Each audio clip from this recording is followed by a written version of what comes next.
Let's mic news wrap. Let's mic news wrap में अब सुनते हैं दिन भर की अहम खबरें सिर्फ 10 मिनट में। सबसे पहले सुर्खियां।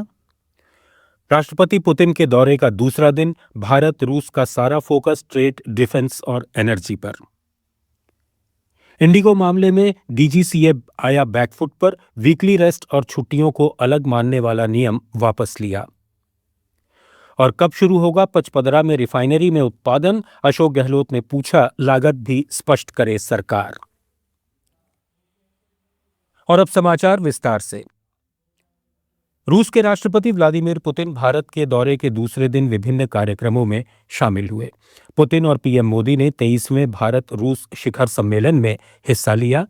आज की मीटिंग में सारा फोकस ट्रेड, डिफेंस और एनर्जी से जुड़े मुद्दों पर रहा, जिस पर कई समझौते हुए। इसका ऐलान दोनों नेताओं ने जॉइंट प्रेस कॉन्फ्रेंस में किया। बता दें कि 2022 में रूस यूक्रेन जंग शुरू होने के बाद से ये पुतिन का पहला भारत दौरा था। प्रधानमंत्री मोदी ने भारत रूस बिजनेस फोरम में कहा कि अब डिफेंस और स्पेस सेक्टर प्राइवेट कंपनियों के लिए खोल दिए गए हैं। इसके साथ ही सिविल न्यूक्लियर सेक्टर में भी नई संभावनाओं के द्वार खुलेंगे। उन्होंने लॉजिस्टिक्स और कनेक्टिविटी पर जोर देते हुए आईएनएसटीसी और नॉर्दर्न सी रूट जैसे चेन्नई व्लादिवोस्तोक कॉरिडोर को आगे बढ़ाने की प्रतिबद्धता जताई। लॉजिस्टिक्स और कनेक्टिविटी के क्षेत्र में आज की बैठक में राष्ट्रपति पुतिन और मैंने हमारे कनेक्टिविटी के पूरे पोटेंशियल को रियलाइज करने पर बल दिया है। आईएनएसटीसी या तो फिर नॉर्दर्न सी रूट यानी चेन्नई व्लादिवोस्तोक कॉरिडोर, इन पर हम आगे बढ़ने के लिए प्रतिबद्ध हैं। जल्द ही इस दिशा में प्रगति होगी।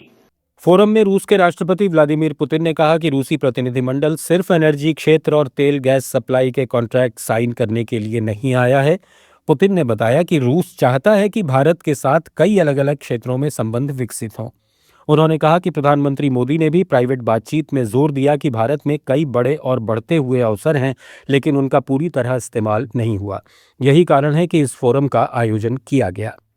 His Excellency Prime Minister stressed on many occasions in our private talks that India has vast and growing opportunities in many fields, but up until now they haven't been used to the extent both parties want to see it. That is exactly the reason why we convened this forum.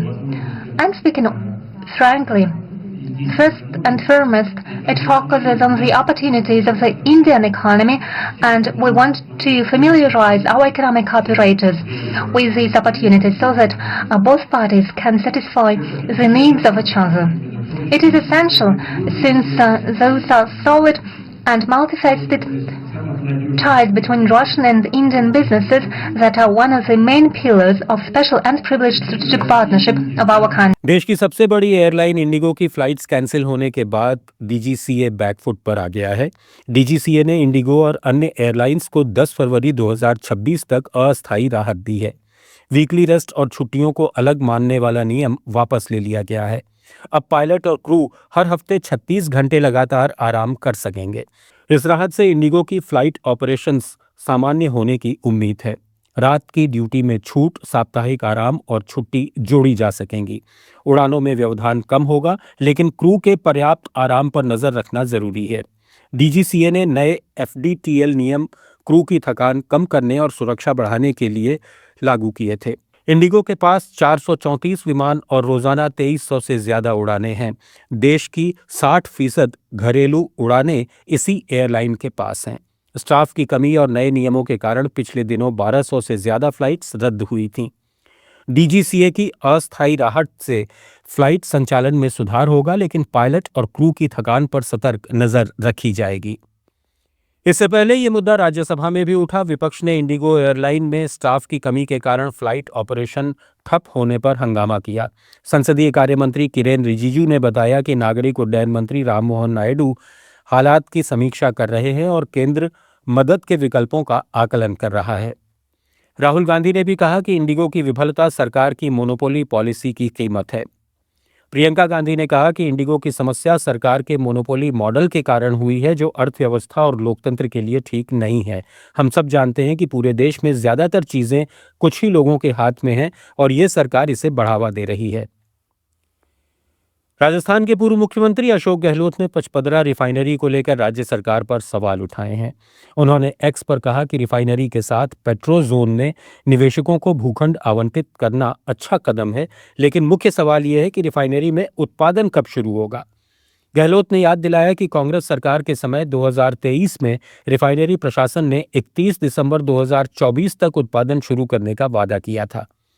Bhajpa सरकार ने budget में इस साल अगस्त तक उत्पादन की घोषणा की थी, लेकिन अब उस समय सीमा के बाद भी कोई स्पष्ट चर्चा नहीं हो रही। उन्होंने रिफाइनरी की लागत पर भी सवाल उठाया, जो शुरू में 38,000 करोड़ रुपए थी, लेकिन मीडिया रिपोर्ट्स के अनुसार अब 1 लाख करोड़ रुपए से अधिक हो चुकी है। गहलोत ने राज्य सरकार से मांग की है कि वो रिफाइनरी शुरू होने की तारीख और कुल लागत जल्द स्पष्ट करे। दिल्ली की मुख्यमंत्री रेखा गुप्ता ने बढ़ते प्रदूषण पर चिंता जताते हुए जनता से सामूहिक जिम्मेदारी निभाने की अपील की है। सीएम ने कहा कि दिल्ली इस वक्त प्रदूषण की गंभीर मार झेल रही है और इससे निपटने के लिए सरकार के साथ साथ आम लोगों को भी आगे आना होगा। सरकार भी हर पल दिल्ली के पर्यावरण को लेकर सतर्क है। से भी निवेदन है कि पर्यावरण रक्षक बनके हम सब लोग भी इस शहर के लिए अपनी अपनी काम को करें, अपनी अपनी रिस्पॉन्सिबिलिटीज को शेयर करें। हम लोग कार पुल करके अपने ऑफिस तक जा सकते हैं, जिससे कि सड़कों पे ट्रैफिक भी कम हो, और क्योंकि हर कार कहीं ना कहीं पॉल्यूशन का कारक बनती है। हमें बायोमास बर्निंग जो है, जो यहाँ वहाँ लकड़ी जलाते हुए, कोयला जलाते हुए लोग हमारे ही सर्कल में दिखाई देते हैं, उनको पूरी तरीके से हटाना होगा, मना करना होगा, और सरकार भी इस पे बहुत सख्ती से अपनी काम कार्रवाई कर रही है। अगर जरूरत पड़ी तो हमें ऐसे लोगों को बहुत सख्ती से और भी। सुप्रीम कोर्ट ने मंदिरों की चढ़ावे की राशि को लेकर सख्त टिप्पणी की है। कोर्ट ने साफ कहा है कि मंदिर में चढ़ाया गया हर एक रुपया भगवान की संपत्ति है और इसे किसी भी कोऑपरेटिव बैंक को बचाने के लिए इस्तेमाल नहीं किया जा सकता। चीफ जस्टिस सूर्यकांत और जस्टिस जयमाल्या बागची की बेंच ने केरल के कोऑपरेटिव बैंकों की याचिकाएं खारिज कर दी। सुनवाई के दौरान सीजेआई ने बैंकों से सवाल किया, क्या आप मंदिर का पैसा बैंक बचाने के लिए इस्तेमाल करना चाहते हैं? ये मामला केरल के तिरुनेल्ली मंदिर देवस्वम से जुड़ा है, जिसने अपनी एफडी की रकम वापस मांगी थी।